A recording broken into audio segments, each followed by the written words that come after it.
Welcome to the Slop Farm. Enjoy the video. In this video, I will explain how to play Doom Eternal with a controller. First, connect your chosen controller to your gaming system, whether it is a console or PC. Make sure your controller's software is current for the best experience. Then, simply start Doom Eternal and head into the game's options. You will find the controller settings there, ready for your adjustments. This initial setup is crucial for a smooth demon-slaying adventure.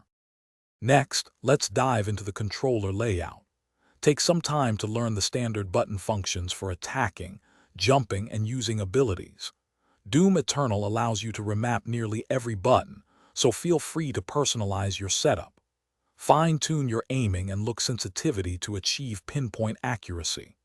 Finding your perfect configuration can significantly enhance your gameplay, making every encounter feel more natural and responsive.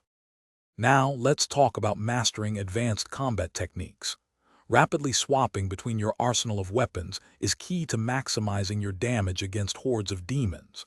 Remember to use your dash ability, often for quick evasions and repositioning during intense fights.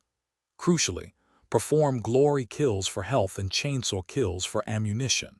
These mechanics are vital for survival, ensuring you stay in the fight and keep the demon onslaught at bay.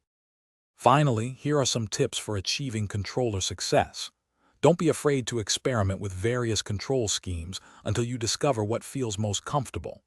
In the heat of battle, always focus on quickly acquiring targets while maintaining constant movement. Consistent practice is essential.